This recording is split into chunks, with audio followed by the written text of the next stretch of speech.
That sound, cruel, young laughter, echoing from a hidden camera speaker in our quiet living room. My own grandkids' laughter. Recorded just hours after they'd pocketed the $600 meant for my wife Eleanor's heart pills and mine. They weren't laughing with joy. They were laughing at us, mocking us, calling us old, forgetful, clueless. Hearing that, feeling the ice spread through my veins where warmth and love used to be. Something inside me didn't just break, it hardened into pure, cold steel. They thought they'd gotten away with it. They thought we were just frail old people they could exploit. They were wrong. We weren't just going to get the money back. We were going to make sure they understood, truly understood, the cost of laughing at someone's lifeline. And that meant showing the world, and the police, exactly who they were and taking back the future we gifted them. Before that laughter poisoned everything, life for Eleanor and me had settled into the comfortable groove of retirement. I'm Arthur, 76 years old, though my spirit felt younger until my joints started complaining. Eleanor, my wife, my rock for 54 years, is 74, her mind still sharp as a tack, the gentle ruler of our cozy bungalow. We weren't wealthy, not by any stretch. Our pensions and Social Security covered the essentials with careful budgeting. We had our simple pleasures. Coffee on the porch, Eleanor fussing over her roses and tomatoes, my puttering with wood in the garage, watching our favorite game shows together in the evenings. It was a quiet life, but it was ours, peaceful and content. The one constant worry, the non-negotiable expense, was our medication. Both of us relied on daily pills for our heart conditions. Necessary, life-sustaining pills that, naturally, weren't fully covered by insurance and took a significant bite out of our budget each month. We had a ritual. Withdraw the exact amount in cash, usually around $600, at the start of the month, put it in a labeled envelope and store it safely in my locked desk drawer. Maybe a bit old-fashioned sticking to cash, but it helped us keep track, ensured the money was always there. That envelope was our health insurance, our peace of mind. Our greatest joy, the true light in our later years, was supposed to be our family. Our daughter, Sarah, lived about an hour away, and her children, our grandchildren Jake and Chloe, well, they were the center of our world. Jake, 19, navigating his first year of college, always seemed full of big dreams and quick talk. Chloe, 17, a talented artist finishing high school, already sketching out her future. We doted on them, perhaps too much in hindsight. We'd always helped Sarah when she needed it, and years prior, when our own finances were a bit more robust, we'd established modest trust funds for Jake and Chloe. Nothing extravagant, but enough, we hoped, to ease their path when they turned 25, help with a first home, clear student debt. It felt like a responsible, loving thing to do, securing a little piece of their future. They visited regularly, filling our quiet house with the chaos and energy of youth. Sunday dinners, quick pop-ins after school, our door was perpetually open. We trusted them. Implicitly. Utterly. That blind trust, it would become our greatest vulnerability.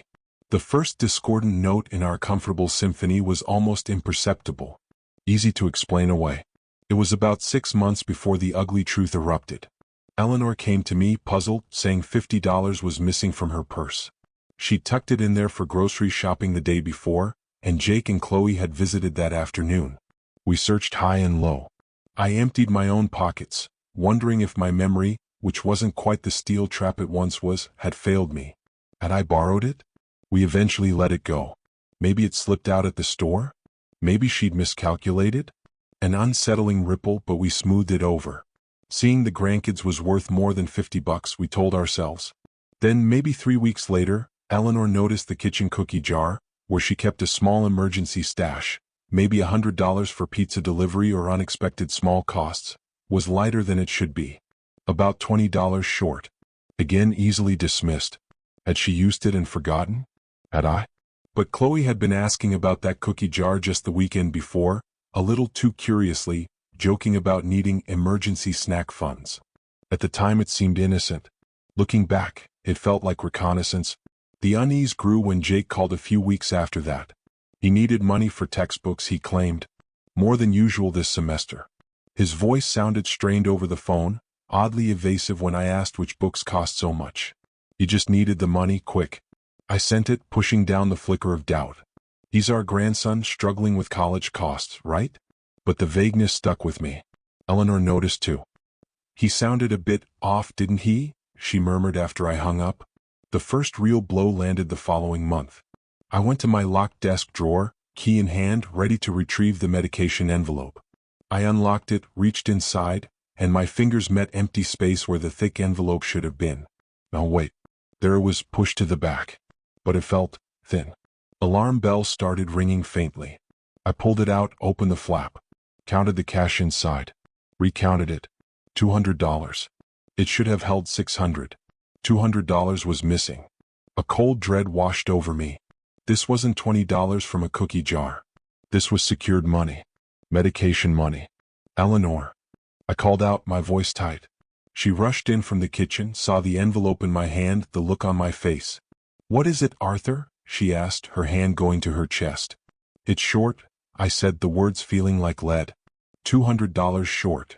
We sat at the kitchen table, the reality sinking in. We hadn't spent it. No one else had a key, except Jake knew where I kept the spare key, hidden in the back of the silverware drawer. He'd needed it once years ago when he locked himself out after school. He'd promised he'd put it back. Had he? The thought was sickening. We didn't dare voice it. We took the money from our grocery fund, tightening our belts even further that month. But the seed of suspicion, once planted, had taken root. It was a terrifying, heartbreaking thought. Could our own grandchildren be stealing from us? The next month felt different. Retrieving the medication money from the bank, counting it out, placing it in the envelope, it all felt tainted by suspicion. I locked the desk drawer, checked it twice, but the security felt illusory. Doubt was a constant, unwelcome guest in my mind. Eleanor felt it too. We started noticing other small discrepancies, things that were previously unthinkable. A pair of my silver cufflinks, a gift from Eleanor years ago, vanished from the box on my dresser. Not incredibly valuable, but sentimentally priceless.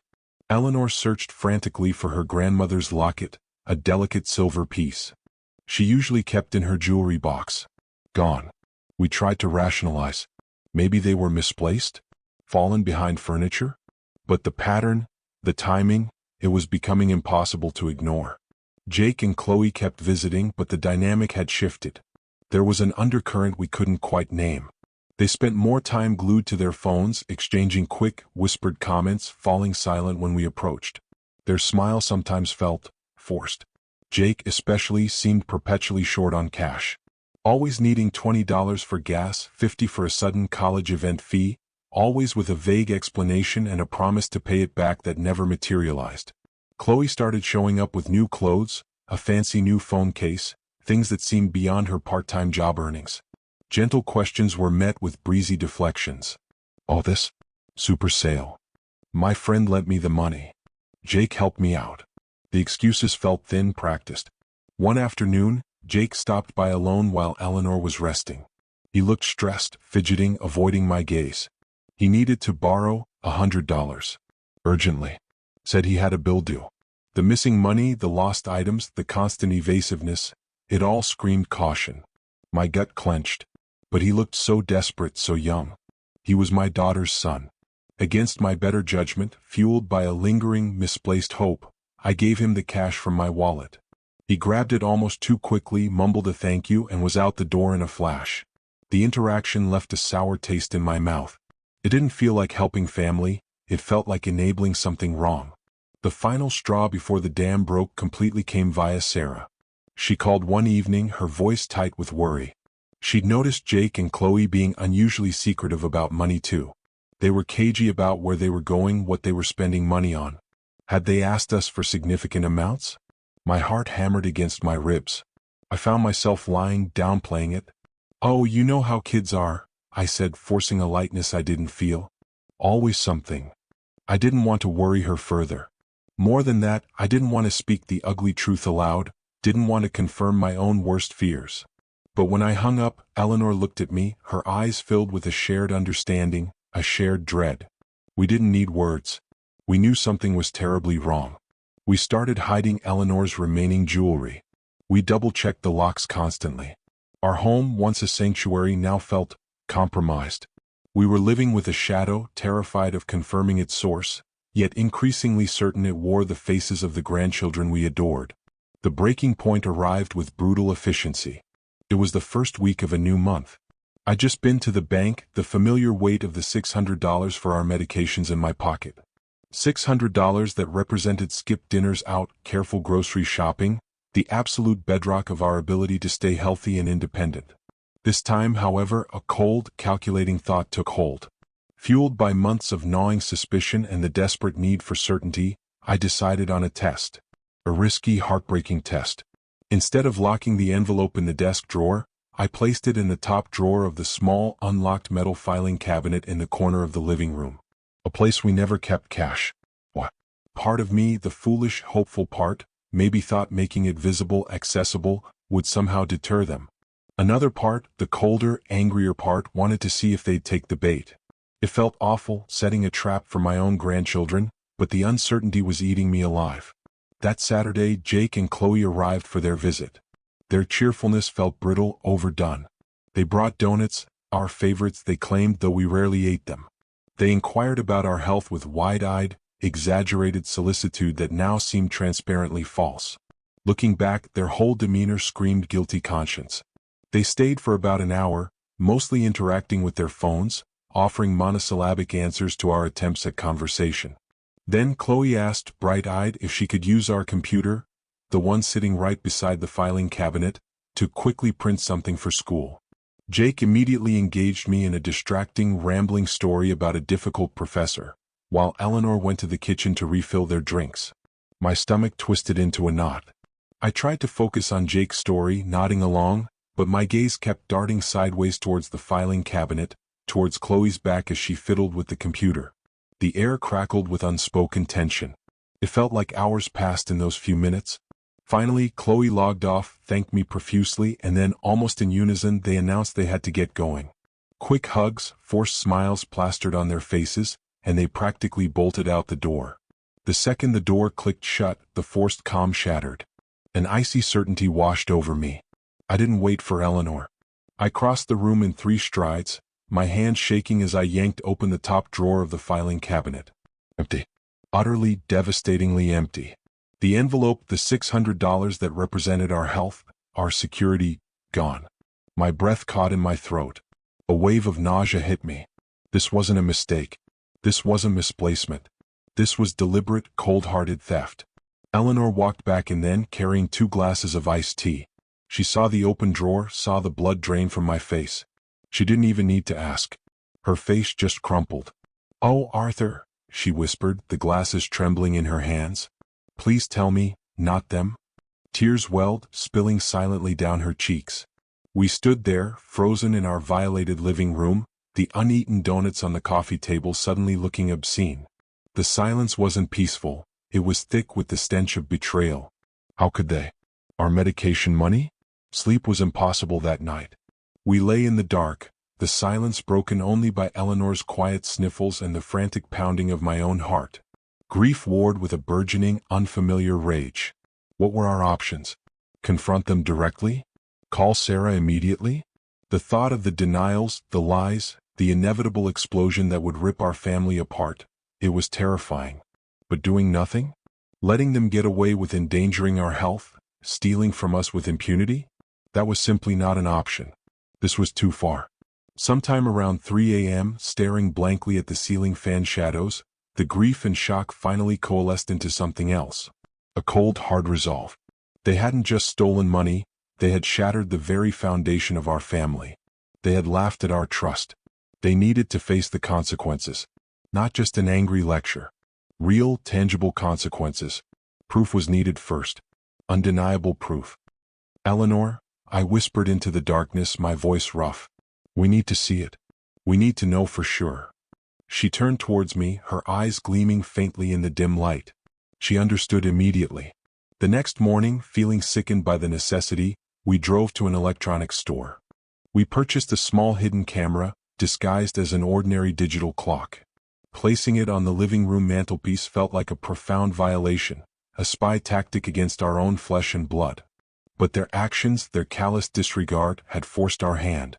We were no longer just victims waiting for the next blow. We were gathering evidence, preparing for a battle we never wanted. Setting up that camera, angling it perfectly towards the filing cabinet, felt like driving a nail into the coffin of the family we thought we had. But the betrayal wasn't ours, it was theirs. We were merely documenting the truth they had created. The plan was simple and grim: bait the trap one more time. See their actions with our own eyes. The waiting period was pure torture. Every ring of the phone made us jump. Every car driving down the street seemed like it might be them. We needed a plausible reason for cash to be in that unlocked drawer again. It felt manipulative playing their game, but it was the only way. I steeled myself and called Jake midweek. Jake, I began, forcing my voice to sound normal, friendly even. Your grandmother and I have a small favor to ask. Our gardener is coming by tomorrow and we need to pay him about $100. We were wondering if you could possibly take the envelope to him on your way home? He lives just near you. I'll leave the envelope in the usual spot now, that top filing cabinet drawer. My heart pounded as I waited for his response. Sure thing, Grandpa, he replied instantly, almost too brightly. No problem at all. Happy to help. Not a flicker of suspicion, just smooth, easy agreement. The knot in my stomach tightened. After hanging up, Eleanor looked at me, her eyes brimming with sadness. Are you absolutely certain, Arthur? This feels so wrong. I met her gaze, my own heart heavy. We have to know, Ellie, I said quietly. We deserve the truth, no matter how ugly. The next afternoon, Jake arrived alone. Chloe, he said, had a study group. He was the picture of grandsonly charm, asking about our day, offering to help with chores we didn't need done. He lingered, made small talk, then eventually announced he should probably head out. Oh, Jake, before you go, I said, trying to keep my voice casual, gesturing towards the cabinet. The envelope for the gardener is right in that top drawer there. Okay, got it, Grandpa, he said, walking over nonchalantly. Time seemed to slow down. Eleanor busied herself folding a throw blanket across the room, her movements stiff with tension. I watched, barely breathing. Jake pulled open the drawer. His hand dipped inside. He paused for just a second, his head tilted slightly as if listening. Then he pulled out the plain white envelope we'd left. Got it right here, he announced, turning around with a wide smile. I'll drop it off straight away. He gave a cheerful wave and practically bounced out the door. The moment the latch clicked, we moved as one. Eleanor was already beside me as I reached the mantelpiece. My fingers felt clumsy, thick, as I carefully extracted the tiny memory card from the back of the clock camera. We hurried into the study, the silence amplifying the frantic beat of my own heart. I slid the card into the computer's reader, clicked on the video file, and held my breath. The footage showed the empty living room, then Jake walking in. He approached the filing cabinet, opened the drawer as instructed. And then, the betrayal unfolded in stark, undeniable clarity. His hand didn't just grab the envelope. It rummaged quickly, feeling around the empty drawer space first, clearly searching for more. Finding nothing else, he pulled out the single envelope. But he didn't just close the drawer. He hesitated, shot a quick, furtive glance back towards the doorway where we would have been, ensuring he wasn't observed.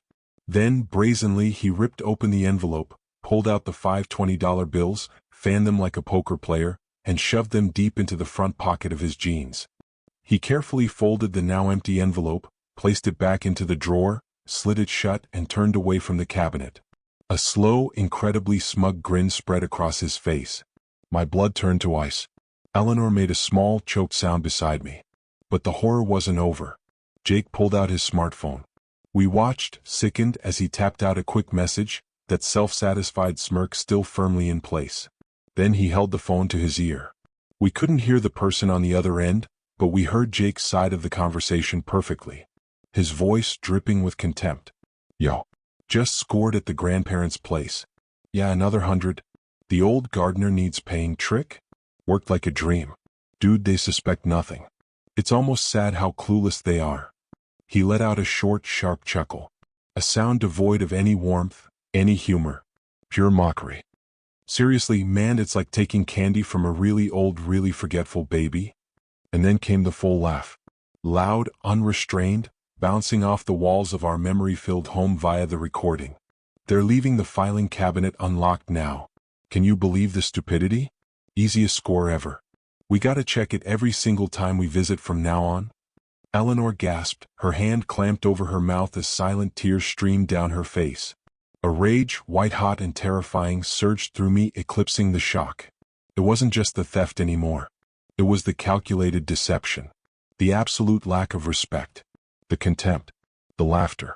In their eyes, we weren't family. We were marks. Pathetic, gullible old fools ripe for the picking. Any lingering thought of quiet intervention, of finding a way to teach them a lesson gently, vaporized in the heat of that awful laughter. They hadn't just stolen our money, they'd spit on our love. That recording wasn't just evidence, it was a declaration of war. And their laughter, their cruel, mocking laughter had just signed their own declaration of defeat. The silence that fell after the video ended was heavier than any sound. It was the silence of irreparable damage, of trust utterly annihilated. Eleanor was weeping beside me, deep, heartbroken sobs that shook her small frame. My own vision blurred, but not with tears of sadness. It was the red mist of fury, slowly cooling into something harder, colder. Resolve. They laughed. They called us babies. They planned to bleed us dry bit by bit. There would be no tearful family meeting focused on forgiveness. They didn't deserve forgiveness. They deserved consequences. Swift, decisive, and permanent. Ellie, I said, my voice low, devoid of its usual warmth, replaced by a chilling steadiness. We know exactly what needs to happen now. She looked up, her tear-streaked face etched with pain, but her eyes met mine, and I saw the same flicker of steely determination reflected there. Yes, Arthur, she whispered, her voice trembling but firm. We do. The next morning, Monday, felt unnaturally calm. We moved with a quiet, synchronized purpose. My first call wasn't to Sarah. It wasn't to Jake or Chloe. It was to the local police department's non-emergency line. I calmly explained that we had documented evidence, including video footage of repeated thefts committed by family members. An officer, a young man named Miller, agreed to come by that afternoon. While we waited, I carefully copied the video file onto a brand new USB drive. Eleanor made coffee, but neither of us touched it. We sat in silence, the unspoken weight of our decision settling between us. Officer Miller arrived promptly at 2. He listened patiently, his expression growing increasingly grim as we laid out the timeline. The initial missing amounts, the lost sentimental items, the escalating thefts, the stolen medication money, and finally the hidden camera setup and the bait money. We didn't need to embellish or over-dramatize. The facts were damning enough. I played the video for him on my laptop in the study. He watched, his jaw tightening, especially during the phone call segment. The sound of Jake's laughter seemed to hang in the air, ugly and offensive. Mr. and Mrs. Peterson, he said when it was over, his tone professional but laced with sympathy and disgust. You were absolutely right to record this. This is clear evidence. Frankly, he shook his head, this is one of the lowest things I've seen in a while. He took our formal statement, carefully labeled the USB drive as evidence, and outlined the next steps. They would contact Jake, conduct interviews, and charges would likely be filed based on the evidence. It was out of our hands now, officially a criminal matter. Handing over that drive felt like cauterizing a wound, painful but necessary to stop the bleeding. Our second call was to Martin Jennings, the lawyer who had helped us set up the Grandchildren's Trust funds years ago. We explained the situation succinctly, the ongoing theft, the irrefutable video proof, the police involvement. Our instructions were clear and unwavering. Martin, we need you to begin proceedings immediately to dissolve both Jake's and Chloe's trust funds. Completely. No further discussion. Martin, initially taken aback, quickly grasped the severity of the betrayal. He assured us it would be handled promptly and discreetly. That laughter hadn't just cost them our trust. It had cost them the financial future we'd carefully planned for them. Only then, with the wheels of justice and financial consequence set firmly in motion, did we call Sarah. We asked her to come over that evening. And please bring Jake and Chloe with you, I added, keeping my voice neutral. There's a serious family matter we need to discuss. She sounded instantly anxious, asking if everything was all right. We're all right, Sarah, I replied, the words feeling inadequate. But we need to talk. All of us. Tonight. The atmosphere in our living room that evening was thick enough to cut with a knife. Eleanor and I sat together on the sofa, a united front of quiet resolve. We weren't angry anymore, not in a hot, explosive way. It was a cold, settled determination. When Sarah arrived, flanked by Jake and Chloe, the tension spiked. Jake looked distinctly uncomfortable, his eyes darting everywhere but at us. Chloe seemed more confused than guilty, perhaps unaware of the latest incident, though likely complicit in the earlier pattern. Sarah looked from our grim expressions to her children, her brow furrowed with worry. "Mom? Dad? What is this?" Sarah asked, sinking onto the armchair opposite us. "You both sound so serious on the phone. Is everything okay?" I took a slow, deliberate breath. "Sarah," I began, my voice steady, level. "For several months now, things have been going missing from this house. Small amounts of money at first, then sentimental items. More recently, substantial amounts of cash disappeared. Specifically, the money set aside for our essential heart medications." Sarah gasped, her eyes widening in disbelief. Beside her, Jake went visibly pale. Chloe frowned, glancing at Jake with dawning unease. "Just last week," I continued, fixing my gaze directly on Jake, who refused to meet my eyes, "the entire $600 for this month's medication vanished from the filing cabinet right after you two visited. And just yesterday, another $100, money we deliberately placed as a test, was stolen from the same drawer. By Jake." "What? Dad, that can't be true," Sarah cried, whipping her head around to face her son. "Jake? Did you take money from Grandma and Grandpa?" Jake started sputtering, stammering denials. "No. I mean, that envelope yesterday. Grandpa asked me to take it. For the gardener." "Yes, Jake, I did ask you to take the envelope," I confirmed, my voice hardening, cutting through his frantic denials. "But the camera we placed in this room shows you didn't just take the envelope. It shows you searching the drawer first. It shows you taking the cash out of the envelope and pocketing it. And then," my voice dropped, laden with the weight of the memory, "it recorded you calling someone, we suspect Chloe, given your history of whispering, and laughing about it. Laughing about stealing from us. Calling your grandmother and me old, forgetful, clueless babies." Chloe gasped, her face paling now too. "Jake, you said that?" Jake looked like a cornered animal, panic flaring in his eyes. I don't. You must be mistaken, Grandpa. Your memory, it plays tricks sometimes." "My memory is perfectly fine, Jake," I interrupted sharply. "And so is our evidence." I reached over, opened my laptop sitting ready on the coffee table, clicked play on the video file, and slowly turned the screen to face them all. The transformation was immediate and devastating. Jake's face contorted in horror as he watched himself commit the theft. Sarah stared, mouth agape, tears beginning to stream down her face as the reality sunk in. Chloe looked back and forth between the screen and her brother, utter shock and betrayal warring on her features. Then came the audio. The smug voice. The cruel, dismissive words. The utterly damning laughter. When Jake's recorded chuckle filled the tense silence of the room, Sarah let out a choked sob and buried her face in her hands. Chloe physically recoiled from her brother. When the video ended, the silence was profound, broken only by Sarah's quiet weeping and Jake's ragged breathing.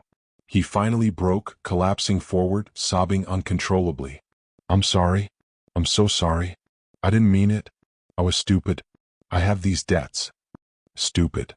Eleanor's voice cut through his pleas, quiet but sharp as glass. "Stupid is leaving your umbrella at home on a rainy day, Jake. Stealing the money that keeps the people who love you alive and healthy, money we scraped together, and then laughing about how easy it was? That goes far beyond stupid. That's cruel. That's malicious. That's unforgivable." "We loved you," I said, the finality echoing in the room. "We trusted you completely. Both of you. We gave you everything we could. And this," I gestured towards the laptop screen, "is how you repaid that trust. With theft, lies, and contempt." I looked at Sarah, her face etched with a mother's agony. "Sarah, we fought this conclusion. We didn't want it to be true. But they left us no choice." Then I delivered the final consequences, letting each sentence land with deliberate weight. "We filed a formal police report this afternoon, Jake. Officer Miller has the video." Jake's head snapped up, his eyes wide with sheer terror. Sarah made a noise like she'd been struck. "And," I continued, making sure to meet both Jake's and Chloe's eyes, locking onto theirs, "we spoke to Martin Jennings today. As of this morning, we instructed him to begin the process of completely dissolving both of your trust funds." A collective gasp filled the room. That financial safety net? The future security we worked so hard to provide for you? It's gone. You didn't just steal from us. You stole from yourselves. You laughed away your inheritance. The dam of denial and deflection finally burst completely. Jake's apologies dissolved into desperate, incoherent begging. Chloe was crying too, whether from shock, guilt by association, or the sudden loss of her future funds, it was hard to tell. Sarah just sat there, numb, caught in an impossible vortex of love for her parents and horror at her children's actions. There was no negotiation. No discussion of second chances. We had simply laid bare the truth and executed the necessary judgment. The mocking laughter from the recording was now replaced by the raw, ugly sounds of their downfall. It brought no joy, only a grim, profound sense of justice finally, irrevocably served. The weeks and months that followed were strained, to say the least. Sarah was caught in an agonizing position, deeply ashamed of her children's actions but still their mother. There were tense phone calls, discussions about repayment, which we insisted Jake handle entirely on his own, and fractured attempts at communication. She never once excused Jake or Chloe, but the damage to our family fabric was undeniable. The police investigation resulted in Jake facing misdemeanor theft charges. Given his youth and clean record, he received probation, a hefty number of community service hours, mandatory counseling, and a court order to repay every cent he'd stolen, a significant burden now without the cushion of a trust fund. Chloe, while heavily implicated by association and Jake's phone call, avoided formal charges due to the lack of direct video evidence of her participation in that specific theft, but the cloud of suspicion remained, and her relationship with us became distant and awkward. The trust funds were officially dissolved, the paperwork finalized by Martin, closing that chapter with a stark finality. Our life, Eleanor's and mine, slowly settled back into its rhythm, but the melody had changed. We are more cautious now, our trust in others, even family, tempered by harsh experience. We had to use some of our emergency savings to bridge the gap for the medication costs that first month, but we've since adjusted our budget and reinforced our financial security. A proper home security system was installed, a necessary, if sad, addition. We still see Sarah, though less often. The visits are more formal, shadowed by the memory of the betrayal, but there's a slow, tentative healing happening there. She understands even if it hurts. We rarely see Jake or Chloe. We hear through Sarah that Jake is working multiple low-wage jobs, struggling to make restitution and keep up with his college courses. The easy charm is reportedly gone, replaced by a weary stress. Chloe finished high school and is apparently rethinking her expensive art school dreams. Perhaps they learned something about consequences, about respect, about the true value of trust and family. It was a brutal lesson, but one entirely of their own making. There's a lingering sadness sometimes, a ghost of the happy, trusting family we thought we were. We mourned the loss of that illusion, the loss of the grandchildren we thought we knew. But beneath the sadness, there's a quiet strength. We faced a devastating betrayal, not with helplessness but with resolve. We took control. We sought justice. They laughed at our perceived weakness, but we ultimately demonstrated our resilience. And in the end, protecting our peace, our health, and our dignity, even at great personal cost, was the only path left open to us. We found a different kind of peace on the other side of the storm, a quieter, more guarded peace, but peace nonetheless.